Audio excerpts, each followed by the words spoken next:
स्वागत है दोस्तों आपका GDS MTS postman to PA SA class number 10 में। और अभी हम पोस्ट ऑफिस गाइड पार्ट 1 में पढ़ रहे हैं और पिछली वीडियो तक हम क्लास नंबर 56 तक पोस्ट बैग्स तक पढ़ चुके थे।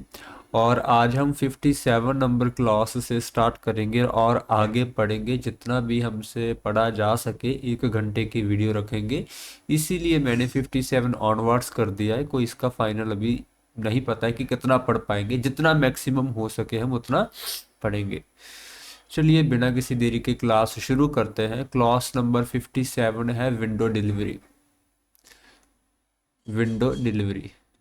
सो इसमें except where post box system is in force any person residing within the ordinary beat of postman can get all article addressed to him from the post office window during the business hours। तो इसमें ये बताया गया है कि वो सभी post office जहां पर अभी पोस्ट बॉक्स सिस्टम नहीं है, ठीक है, जैसे जैसे सभी में नहीं होता ना, कुछ ही पोस्ट ऑफिस में होता है, उन सभी पोस्ट ऑफिस में कस्टमर क्या है कि अपने जो आर्टिकल है वो पोस्ट ऑफिस की विंडो से खुद आकर ले सकता है। ठीक है, खुद आकर ले सकता है, लेकिन इसके लिए उसको कोई एक्स्ट्रा चार्ज नहीं देने पड़ेंगे। Not any extra charge for window delivery, मतलब कि ये फ्री ऑफ चार्ज होगी, इसमें कोई पैसा नहीं देना पड़ेगा। इसमें जो जो भी वो लेटर लेकर जाएगा, एक तो वो लूज लेटर होंगे। लूज लेटर का मतलब है उसको हम बाय हैंड ऐसे पकड़ा देंगे, उसको कभी किसी बैग में बंद करके नहीं देंगे। लेकिन उसको ये फैसिलिटी लेने के लिए एक एप्लीकेशन लिखकर पोस्ट ऑफिस में देनी पड़ेगी। ठीक है, फिर उस हिसाब से जो भी उस एप्लीकेशन में लिखा होगा, जो उसके आर्टिकल है, उनको पोस्ट ऑफिस में ही रख दिया जाएगा, पोस्टमैन को नहीं दिया जाएगा, जैसा उसने एप्लीकेशन में लिखा होगा। ठीक है, तो विंडो डिलीवरी का मतलब है कि पर्सन चाहता है कि जो मेरी लेटर है वो पोस्टमैन के ज़रिए मेरे घर पे ना भेजी जाए, मैं खुद लेटर विंडो पोस्ट ऑफिस की विंडो पे आकर ले लूँगा। इसके लिए कोई एक्स्ट्रा चार्जेस नहीं होते, पर ये फैसिलिटी लेने के लिए कस्टमर को एक रिटर्न में एप्लीकेशन पोस्ट मास्टर को देनी पड़ती है। ठीक है सर, ये था क्लॉज नंबर 57। अभी पढ़ेंगे क्लॉज नंबर 58।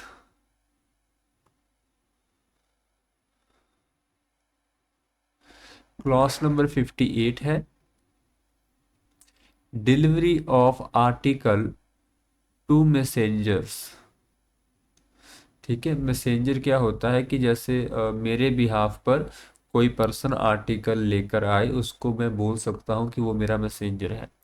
तो person residing at a place not serve by postman, person को कोई ऐसी जगह रहता है जहाँ पर पोस्टमैन रोज नहीं जाता, जहाँ वो उसकी बीट से बाहर पड़ता है। जैसे गांव में कई लोग जो है गांव में नहीं रहते, गांव के बाहर रहते हैं, तो पोस्टमैन वहां पर डेली तो नहीं जाएगा।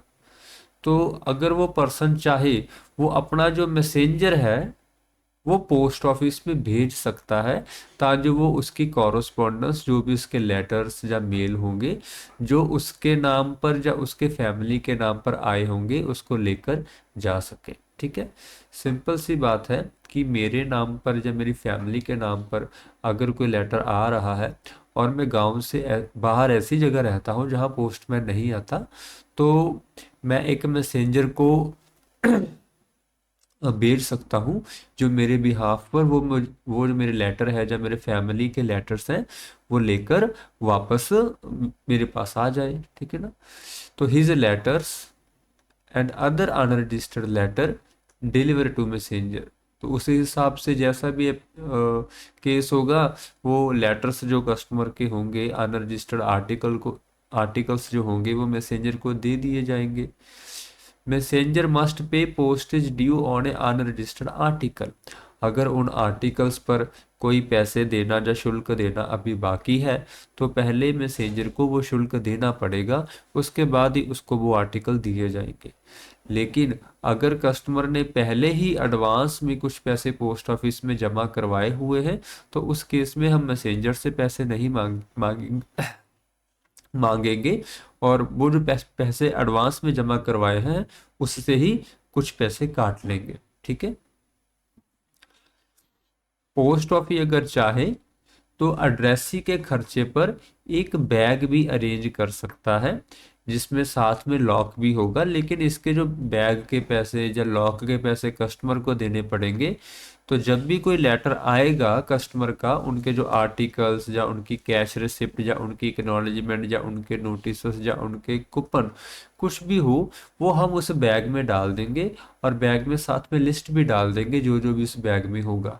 लेकिन वो जो मैसेंजर बैग लेकर आएगा या जाएगा उसके जो पैसे हैं, उसके जो लॉक के पैसे हैं, वो कस्टमर को ही देने पड़ेंगे। पोस्ट ऑफिस सिर्फ उसमें कस्टमर का सामान रख देगा। ठीक है। उस लॉक की एक चाबी पोस्ट मास्टर के पास रहेगी, दूसरी चाबी कस्टमर के पास रहेगी। ठीक है। वो जो बैग है उसमें सिर्फ लेटर्स ही आ जा सकते हैं, उसमें कोई भी कैश का काम नहीं होगा। मीन्स उस बैग में किसी भी हालत में ना ही कैश पोस्ट ऑफिस में आ सकता है, ना ही किसी तरह का कैश पोस्ट ऑफिस में जा सकता है। इस बैग को यूज़ करने के लिए पोस्ट ऑफिस कोई भी फीस चार्ज नहीं करता, बस एक बार बैग खरीदने के जो पैसे हैं वो कस्टमर को देने पड़ते हैं। ठीक है। ये था delivery of article to the messenger. Means simple language में हम मैसेंजर्स को आर्टिकल दे सकते हैं, लेकिन कस्टमर को लिख कर देना पड़ेगा इसके लिए पोस्ट ऑफिस में कि आप इनको लेटर्स दे देना। अगर उस पर कोई लेटर पर शुल्क देना भी बाकी है तो पहले वो शुल्क देना पड़ेगा, उसके बाद ही लेटर हम मैसेंजर को दे पाएंगे। कस्टमर चाहे तो एडवांस में भी कुछ पैसे पोस्ट ऑफिस में जमा करवा सकता है ताकि जब भी कभी ऐसा शुल्क लगे तो हम मैसेंजर से उस शुल्क के पैसे ना मांगे। कस्टमर के पैसों पर हम एक बैग को भी अरेंज कर सकते हैं जिसमें हम जो भी उसके आर्टिकल्स, रसीदें या एक्नॉलेजमेंट आएंगे उसमें डाल सकते हैं। उसके साथ एक लॉक भी होगा। लॉक की एक चाबी कस्टमर के पास रहेगी और जो दूसरी चाबी है वो पोस्ट मास्टर सर के पास रहेगी। उस बैग को कैश लेकर आने या लेकर जाने के लिए इस्तेमाल नहीं किया जा सकता और पोस्ट ऑफिस उस बैग के कोई भी पैसे चार्ज नहीं करेगा सिवाय उसकी कॉस्ट के, उसका कोई रेंट चार्ज नहीं करेगा। ठीक है। उसके बाद है clause number 59, payment of money order to messenger. So person residing at a place not served by a postman daily who send a messenger to post office addressee may authorize postmaster in return to pay money order to a passenger. Postmaster will accept signature of the messenger and pay him the amount.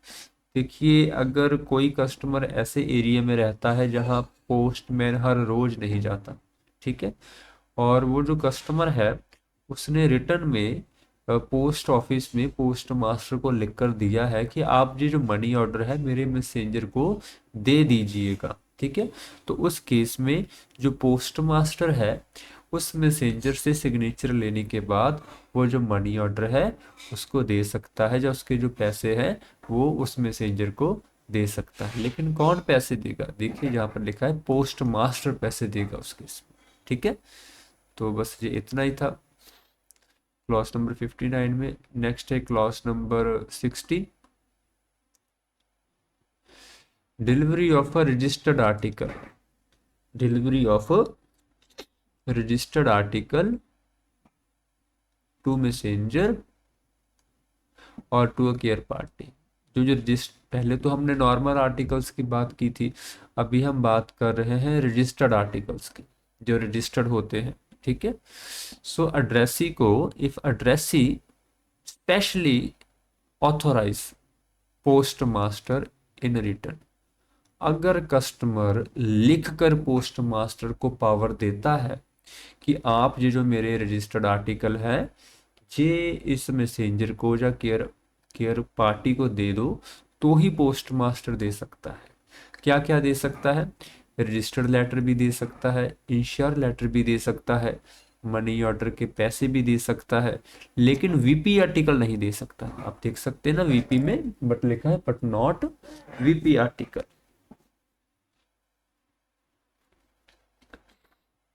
और अगर addressee ने messenger को authorise नहीं किया हुआ है तो उस केस में क्या होगा कि पहले जो भी रसीद होगी या एडी होगी, पोस्ट ऑफिस क्या करेगा, वो रसीद और एडी क्या करेगा, वो दे देगा मैसेंजर को।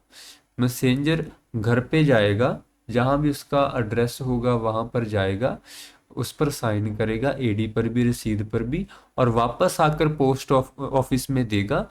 जब वो हम देखेंगे हाँ ठीक है कस्टमर के साइन हो चुके हैं, उसके बाद ही हम जो लेटर है वो जो है मैसेंजर को दे सकते हैं। ठीक है, उसके बाद ही वो जो लेटर है हम मैसेंजर को दे सकते हैं। अगर कस्टमर ने मैसेंजर को साइन करने के लिए ऑथोराइज नहीं किया है तो पहले उसके घर पर सिर्फ रसीद और एक्नॉलेजमेंट जाएगी।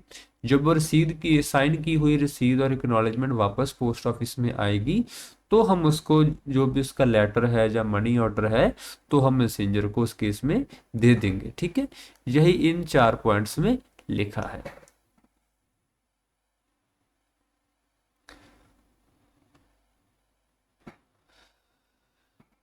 Next point, not necessary authority granted to postmaster apply to the all classes of article। इसमें बोला गया है कि ज़रूरी नहीं है कि जो अथॉरिटी पोस्टमास्टर को दी गई है वो सभी आर्टिकल्स के लिए वैलिड हो। ऐसा भी हो सकता है कि वो जो अथॉरिटी है सिर्फ अनरजिस्टर्ड अनइंश्योर रजिस्टर्ड आर्टिकल के लिए ही हो। देखिए सिंपल सा मतलब है कि अलग अलग आर्टिकल्स के लिए अलग अलग कंडीशन हो सकती है। कस्टमर अपनी ज़रूरत के हिसाब से भी एप्लीकेशन में लिख सकता है। जैसे वो बोल सकता है अगर अनइंश्योर रजिस्टर्ड आर्टिकल हो तब भी आप मैसेंजर को देना। ठीक है, तो इसमें कोई कई केसेस हो सकते हैं।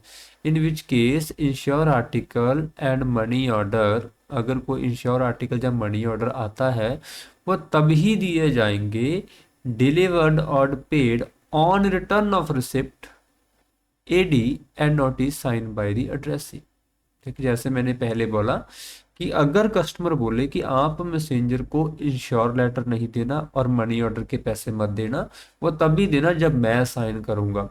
उस केस में पोस्ट ऑफिस जो रसीद और एडी पहले भेजेगा कस्टमर को, वो जब साइन किए हुए वापस आएंगे उसके बाद ही हम इंश्योर लेटर या मनी ऑर्डर मैसेंजर को दे सकते हैं, अदरवाइज हम नहीं देंगे। ठीक है, instruction received from addressee authorizing post office to deliver article or to pay money order to person other than themselves should be treated as a lapse after time of 3 years। देखिए ऐसी कोई भी condition है जिसमें customer किसी और person को authorise करता है वो 3 साल के लिए ही वैलिड होती है। 3 साल के बाद उन सभी कंडीशन को, सभी रिक्वेस्टर्स को एप्लीकेशन को रीन्यू करवाना पड़ेगा। ठीक है, 3 साल के बाद वो एक्सपायर हो जाएंगे। ओके, इसके बाद हम पढ़ेंगे क्लॉज नंबर 61 कि delivery of a registered article and payment of money order addressed to student, जो स्टूडेंट के नाम पर आए और वो स्टूडेंट किसी इंस्टीट्यूट में पढ़ रहे हैं तो। ठीक है, उस केस में रजिस्टर्ड आर्टिकल या पार्सल जो स्टूडेंट के नाम पर आए हुए हैं हेड ऑफ सर्कल की अप्रूवल के साथ वो हेड ऑफ इंस्टीट्यूशन को डिलीवर किए जा सकते हैं। किसकी अप्रूवल के साथ? With the approval of A head of circle.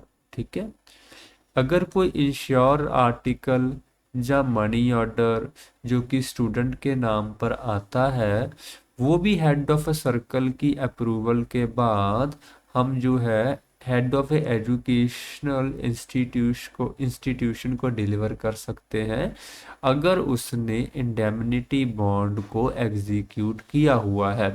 Indemnity bond क्या होता है कि मान लीजिए कि वो जो इंस्टीट्यूशन का हेड है उन्होंने 5,000 का मनी ऑर्डर ले लिया और बाद में स्टूडेंट को दिया नहीं, तो उस केस में उस स्टूडेंट का 5,000 का नुकसान हो गया है, ठीक है ना। तो उसकी जो भरपाई है वो खुद इंस्टीट्यूट करेगा। इंडेमनिटी बॉन्ड इस चीज को बोलते हैं, ठीक है।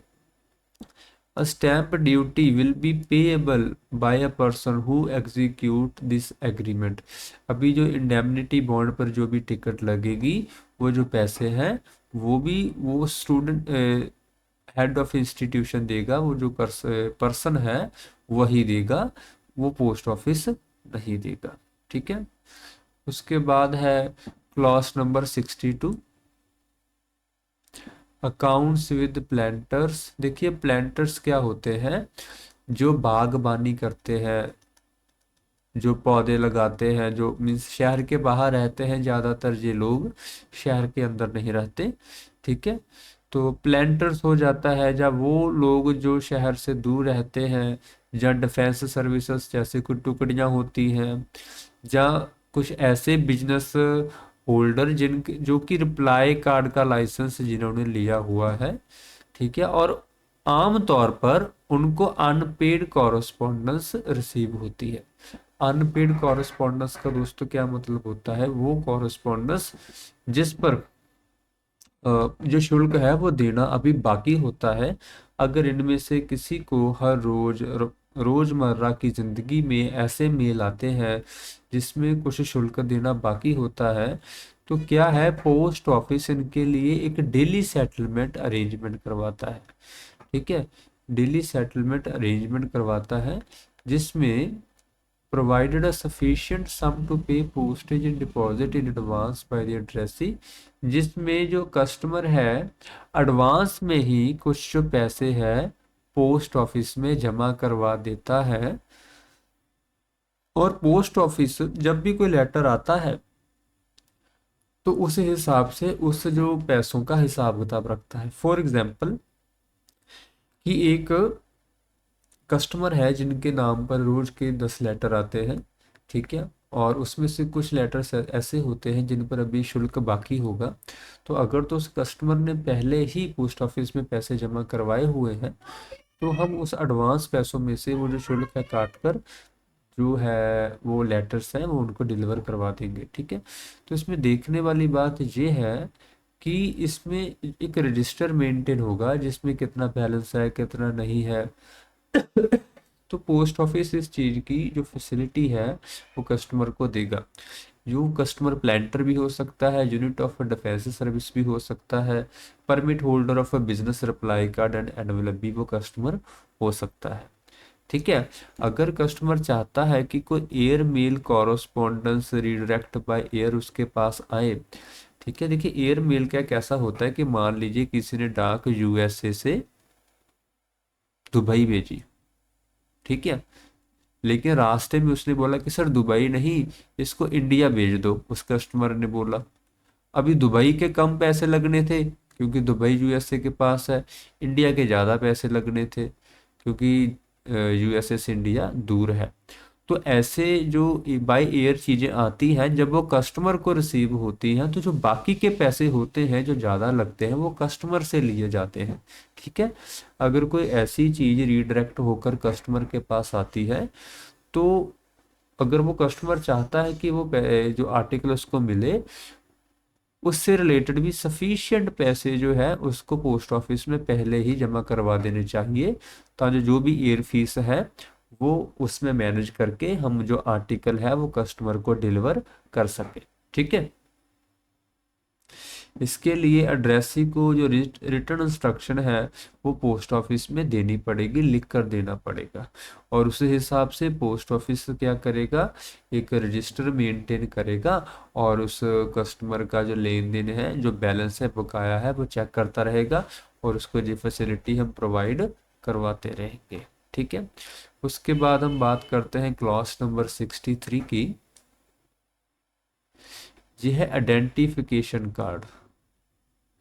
अभी आइडेंटिफिकेशन कार्ड क्या है, देखिए कुछ लोगों का प्रोफेशन ही ऐसा होता है, जैसे कुछ लोग टूरिस्ट हैं, आजकल तो ब्लॉगर हैं, है ना, या फिर वो स्टूडेंट्स है, टूरिस्ट हो सकते हैं जो मीटिंग की वजह से एक जगह से दूसरी जगह पर जाते रहते हैं।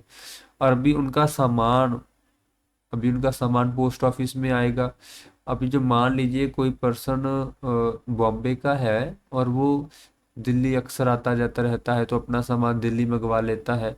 और जब पोस्ट ऑफिस वाले उसको सामान डिलीवर करने जाएंगे तो उस पर जो उसके जो आईडी प्रूफ होंगे वो तो बॉम्बे के होंगे। तो उस केस में पोस्ट ऑफिस को अपनी आइडेंटिटी प्रूव करवाना उस कस्टमर के लिए मुश्किल हो जाता है। तो उस तरह के कस्टमर के लिए जो फैसिलिटी है उसको बोलते हैं आईडी कार्ड, जो कि पोस्ट ऑफिस प्रोवाइड करवाता है। ये जो आईडी कार्ड है आप किसी भी हेड ऑफिस से इसको बनवा सकते हैं। लेकिन अगर आप किसी सब ऑफिस या ब्रांच ऑफिस में की एरिया में रहते हैं, तो वो जो अपने आईडी कार्ड है अपने सब पोस्ट मास्टर के थ्रू भी आप हेड ऑफिस में भिजवा सकते हैं। और बाद में वो जो कार्ड है आपको इशू कर दिया जाएगा। उस कार्ड का क्या काम है कि जब भी आर्टिकल डिलीवर किया जाएगा तो उस कार्ड से आपकी जो आइडेंटिटी है वो प्रूव हो जाएगी। उस कार्ड में क्या रहेगा, एक तो उस कार्ड में जिस पर्सन का वो कार्ड है उसकी पूरी जानकारी, उसके सिग्नेचर और उसकी फोटोग्राफी रहेगी। इसकी जो वैलिडिटी होगी कार्ड की वो 3 सालों की होगी। और 3 साल खत्म होने के बाद कस्टमर को नया कार्ड के लिए फिर से अप्लाई करना पड़ेगा। जो फोटो उस आईडी कार्ड पे लगेगी उसका साइज होगा 88 मिलीमीटर बाय 63 मिलीमीटर, या इससे थोड़ी छोटी भी हो सकती है। इस कार्ड का इस्तेमाल करना बिल्कुल ऑप्शनल है। ऐसा नहीं है कि कस्टमर को इसका इस्तेमाल करना ही पड़ेगा। ठीक है। और अगर डिलीवरी करते समय पोस्ट ऑफिस को कोई डाउट होता है कि ये जो कार्ड है इस पर्सन का नहीं किसी और का है, तो वो उस हिसाब से कोई और प्रूफ की डिमांड भी कस्टमर से कर सकता है। और अगर कस्टमर से किसी भी वजह से वो जो जो कार्ड है वो गुम जाता है, तो पोस्ट ऑफिस कस्टमर को डुप्लीकेट कार्ड इशू कर देता है। उसकी अलग से फीस लगेगी, लेकिन कस्टमर को एक चीज लिखकर पोस्ट ऑफिस को देनी पड़ेगी कि अगर वो जो पहले कार्ड गुम हुआ है उसकी वजह से कोई नुकसान होता है, उस नुकसान की भरपाई डिपार्टमेंट नहीं करेगा बल्कि कस्टमर खुद करेगा, और वही इस चीज के लिए जिम्मेदार होगा। इस शर्त पर उसको दूसरा आईडी कार्ड इशू किया जा सकता है। ठीक है। तो ये हमने पढ़ी थोड़ी सी क्लॉसेस आईडी कार्ड के बारे में। अकाउंट्स विद प्लांटर जो भी था, हमने ये 4-5 क्लॉसेस अभी पढ़ी है। अभी हम जो नेक्स्ट टॉपिक पढ़ेंगे वो है पोस्ट रिस्टेंटे। आई होप ये इसमें भी कई लोगों को डाउट रहता है, लेकिन है बड़ी सिंपल सी चीज़ है जी। इसकी डेफिनेशन पढ़ेंगे क्लॉज नंबर 64 में। जो आर्टिकल होते हैं उनको कैसे डील किया जाता है 65 नंबर क्लॉज में पढ़ेंगे। और पोस्ट ऑफिस की पोस्ट रिस्टेंटे आर्टिकल के लिए क्या जिम्मेदारी या रिस्पॉन्सिबिलिटी रहेगी, ये पढ़ेंगे हम क्लॉज नंबर 66। ठीक है। तो पहली है डेफिनेशन। ये होता क्या है पोस्ट रिस्टेंटे आर्टिकल। देखिए कस्टमर की ना अलग अलग डिमांड्स रहती हैं। जैसे मैं ऐसा बोल सकता हूँ कि आप ऐसा करना, पोस्ट ऑफिस वालों को मैं ऐसा बोल सकता हूँ कि सर आप जो मेरा सामान है मेरे घर पर मत पहुंच जाना, अपने पास ही रखना जब तक मैं आ ना जाऊँ। ठीक है। उस केस में क्या है, जो उस आर्टिकल पर मैं लिख दूंगा to be kept till called for, उस समय तक वेट करो जब तक मैं इसको बुलाऊंगा नहीं। या उस पर लिख सकता है टू वेट अराइवल, कि जब तक मैं आ ना जाऊं उस समय तक उस आर्टिकल को आप पोस्ट ऑफिस में ही रखो जब तक मैं आ ना जाऊं। देखिए वे कस्टमर की अलग अलग डिमांड्स को पूरा करने के लिए पोस्ट रिस्टेंटे एक ऑप्शन है। ठीक है। तो उस केस में हम जो एड्रेस है वो पोस्ट ऑफिस का लिखते हैं। ठीक है। पोस्ट ऑफिस का एड्रेस लिखते हैं। तो इस तरह के जो सारे आर्टिकल हैं वो पोस्ट रिस्टेंटे में आ जाते हैं, जिनको कस्टमर के दरवाजे पे डिलीवर नहीं किया जाता। कस्टमर की इंस्ट्रक्शन के हिसाब से उनको पोस्ट ऑफिस में रखा जाता है, लेकिन उसमें कस्टमर का नाम और कस्टमर का पता भी होना चाहिए। उसमें ऐसा नहीं कि आपने सिर्फ साइन कर दिए, जहाँ सिर्फ आपने निशान दे दिया जो क्रिश्चियन ने में। सिंपल सी बात है, पूरा नाम और पूरा एड्रेस होना चाहिए, कोई फेक नाम या फेक एड्रेस नहीं होना चाहिए, तभी पोस्ट स्टैंड आर्टिकल को एंटरटेन किया जाएगा। ठीक है। अब डिस्पोजल क्या है कि जो कोई भी आर्टिकल हो उसको ज़्यादा से ज़्यादा पोस्ट ऑफिस में 1 महीने के लिए रखा जा सकता है, जो पोस्ट स्टैंड के अंदर आते हैं। मतलब कि जिस पर अगर लिखा हो कि आप जब तक मैं नहीं आ जाता आप वेट कीजिए, अरे भाई महीने से ज़्यादा थोड़ी ना वेट कर सकते हैं हम आपकी, आप 1 महीने के अंदर अंदर आ जाओ। ठीक है। लेकिन वीपी के केस में ऐसा नहीं है। वीपी के केस में सिर्फ 7 दिन से ज़्यादा जो पोस्ट ऑफिस है उस आर्टिकल को नहीं रख सकता, जब तक वो कस्टमर लिख कर ना दे दे। अगर कस्टमर लिख कर दे दे तो 7 दिन के लिए और भी वीपी को रखा जा सकता है, अदरवाइज नहीं रखा जा सकता। तो क्लॉज नंबर 66, पोस्ट ऑफिस की रिस्पॉन्सिबिलिटी क्या है इसमें? पोस्ट ऑफिस की बस इतनी ही रिस्पॉन्सिबिलिटी है कि जिस भी पीरियड के जैसा, जहाँ पर 1 महीने के लिए नॉर्मल आर्टिकल के लिए और 7 दिन वीपीपी के लिए जो भी उनका होल्डिंग पीरियड है, रिटेनिंग पीरियड है, बस पोस्ट ऑफिस उस आर्टिकल को या कस्टमर की उतने दिनों तक वेट करेगा। ये जिम्मेदारी पोस्ट ऑफिस की है। वेट किए बिना नहीं वापस करेगा। अगर वो उस समय के दौरान नहीं आएगा तो वो जो जो कस्टमर का जो सामान है, जो भी उसका कंसाइनमेंट है, उसको वापस कर दिया जाएगा। ठीक है, अगर वो समय बीत जाता है जो उसके लिए दिया गया था। ठीक है। तो आज की वीडियो में दोस्तों हम इतना ही रखेंगे। जो नेक्स्ट वीडियो है उसमें हम रिडायरेक्शन के बारे में पढ़ेंगे, और रिडायरेक्शन की जो जो क्लॉसेस है 67 to 73 इनके बारे में पढ़ेंगे। अभी के लिए दोस्तों इतना ही। जय हिंद, जय भारत, जय जवान, जय किसान।